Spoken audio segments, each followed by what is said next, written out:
के द्वारा दान दे करके और अच्छे काम करके धन के द्वारा।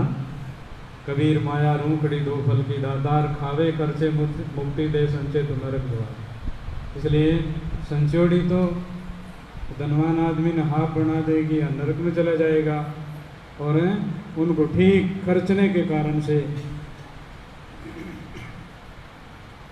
लक्ष्मी को, धन को खूब सदुपयोग में लेने से आपका भला होगा। इन्हीं प्रकार से शुभ कर्मा को भक्ति दान का है। पहली संत का संग है, दूसरी सत्संग भक्ति है, तीसरी गुरु महाराज माता पिता चरणाम प्रणाम करने रहे, चौथो राम जी नाम रो सुमरण करने रहे, पांचों गुरु महाराज के मंत्र में दृढ़ विश्वास करने रहे, छठो आदमी ने अपनी तन है, मन है, इंद्रियां है, इन्हें वश करना चाहिए। इसलिए छठी भक्ति संयम करना है। सातवीं भक्ति सबरे मायने आत्मा परमात्मा देखना, सबरे मायने राम जी देखना। एड़ी दृष्टि है किसी भाई और बहन की, या ऐसा कोई आत्मा है, सबरे मायने आत्मा राम है, बोलता सब बदलाया बाता करे माही आत्म राम, और चलता देवल पूजिए कबीर क्या दरिया से कहा। जगह मूर्ति दरियोड़ी है वह मिनखारे प्रतिष्ठ करायोड़ी है, इन वास्ते वह भगवान उन्हें आपा माना।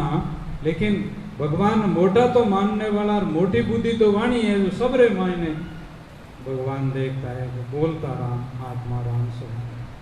कीड़ी में, हाथी में, और कुत्ता में, और गाय में, और रंक में, और राजा में, और सबरे मायने वही आत्मा राम है। तो सबरे मायने राम जी देखे, और राम जी भी संतान ने मोटा देखे। संत है अपन राम जी मिलावनाला है। गुरु महाराज संत महात्मा नहीं मिले तो अपन कल्याण नहीं हुए।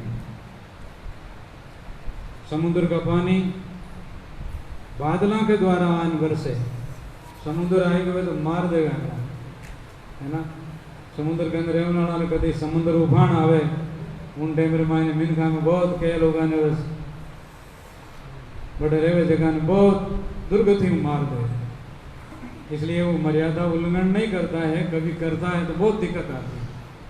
तो इसलिए अब राम जी रा जीव हाँ आपा सभी, लेकिन राम जी तो उन अड़ुजाड़ रे मायने, माया रे मायने और भुलाई दिया।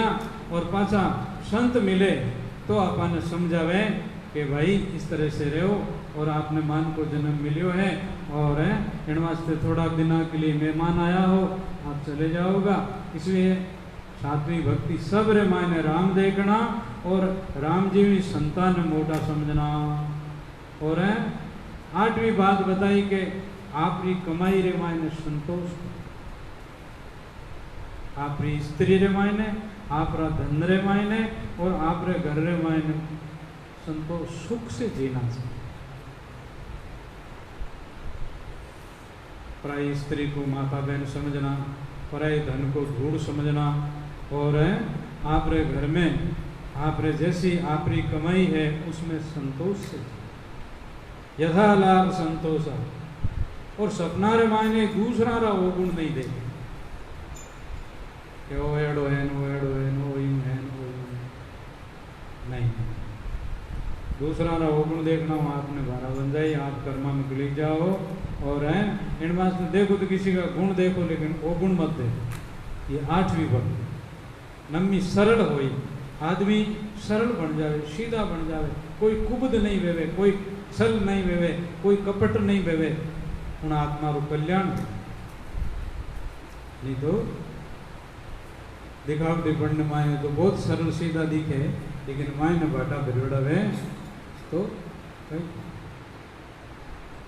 इसलिए वेननी घूमटो तो गाड़ी उड़ी रखे, और माइंड ही है जो इस प्रकार से वो मैं कहीं कहीं इस तरह से उनका विचार वे, तो वह वेननी रुकाड़ो मुंडो, एडी वेननी कहीं काम रही, या सासू जी, या चाहे पिताजी, या चाहे कोई भी इन प्रकार से नहीं। जिस घर के अंदर में आपका मोटा भी यहाँ, तो जिन घर की बेटी है तो उस बेटी को सरल रहना चाहिए।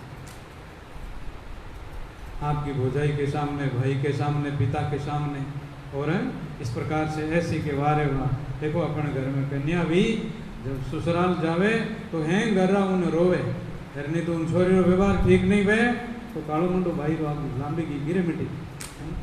इन्हीं तरह से कोई छोरा रो व्यवहार ठीक नहीं वे तो लोग बातें करे आड़ोसी करे पड़ोसी करे और बदले और माँ बापा ने नीचा दिखावे तो ऐसा छोरा भी कहीं काम रहा जो कपट रखने वाला जो छल रखने वाला और जो इस तरह से माय ने बाहर दिखावटी पड़ने में और माय ने और तो इस तरह से ये धोखा होता है। इसी तरह से गुरु का शिष्य है और वो भी कपट रखता है तो उसका कभी उद्धार नहीं होता है। इसलिए सरल होना चाहिए इंसान, साफ सुथरा सच्चा। कबीर साहब ने कहा जहाँ दया जहाँ धर्म है, जहाँ लोभ तहाँ पाप, कबीर क्रोध जहाँ काल है, समा जहाँ।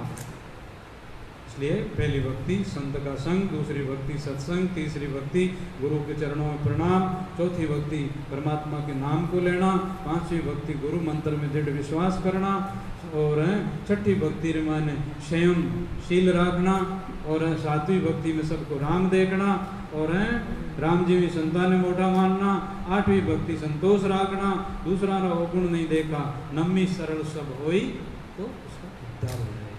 तो ये भक्ति का अंग है। जैसे अपना पैर है, घोड़ा है और इस तरह से कमर है, पेट पीठ है, हाँ है, फिर गला है, फिर सिर है, आँख है। इन्हीं तरह से ये भक्ति का अंग है। जिसमें भक्ति का अंग आता है उसी का उद्धार होता है। तो भजनों में संतों की संगत में बैठ करके इस तरह से अपने को अच्छे गुण ले करके अपने जीवन में सुधार करना चाहिए। चाहे बेटी हो, चाहे बेटा हो, चाहे शिष्य हो, और अपने जीवन का महापुरुषों की वाणी के अंदर में सुना है, सुन करके उसको समझ करके काम लेना चाहिए। सदगुरु जी महाराज की